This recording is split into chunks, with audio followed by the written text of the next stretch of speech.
tayo ay nakatayo dito ngayon. Maraming namatay na mga bayani, mga sundalo. Kung kaya tayo, meron tayong obligasyon na ituloy yung laban na yon. Hindi tayo pwedeng tumahimik. Kasi pag tayo ay tumahimik, ang mangyayari dito, ang mga anak natin, ang hahawak sa buhay nila ay mga katulad nila Bongbong Marcos, baka si Sandro Marcos, baka si kung sino pa. Bakit pa tayo nandito ngayon? Yun ay dahil sa iisa lang, dahil mahal natin ang Pilipinas.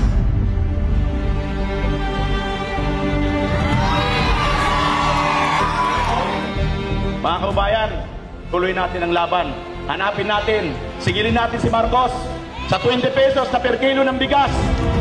Dahil nadismaya ho tayo sa mga pangako niya, eto tayo ngayon nakikipaglaban para sa ating bansa.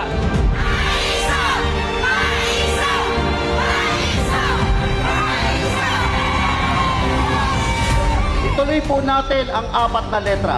Transparency, accountability, peace and security. Ayoko mang gamitin yung word na naputol, pero ganun talaga, that's life. Ang importante dito ay tinataman natin. Sana po, huwag tayong titigil sa pakikipaglaban sa ating karapatan bilang isang mamamayan. Kami po ay banateros. Pag may umapi sa inyo, isumbukon nyo sa amin. Kami po ang babanat. Mabuhay ang Pilipinas! Gamitin po natin lahat ng ating mga social media platforms, mga Facebook accounts, para iparamdam sa mga kawatan sa pamahalaan na inakisina. Lahat o karamihan ng mainstream media, busal na ang bibig. Kaya ipagpatuloy po natin at buti na lang may nakikipaglaban katulad ng SMNI.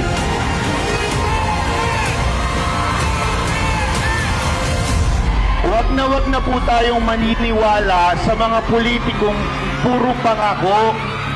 Dahil hindi naman nila ibibigay yun. Dahil alam natin, kaya sila nangangako dahil gusto nilang maboto at makapagnakaw. Busisiin talaga natin ang may mga track record na politiko.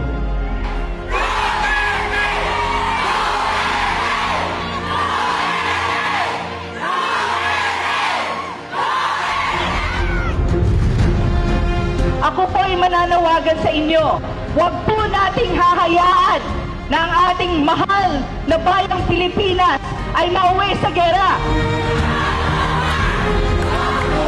Karapatan at tungkulin ng bawat matino at nagmamahal na Pilipino ang tungkuling ayusin ang gobyerno at ang ating bayan.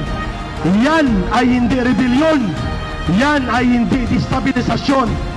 Yan ang tinatawag na tungkulin ng mabuting mamamayan. Huwag na huwag po kayong mawawala ng pag-asa. Malay nyo, isang araw, pagising natin, si BP Sara ng presidente,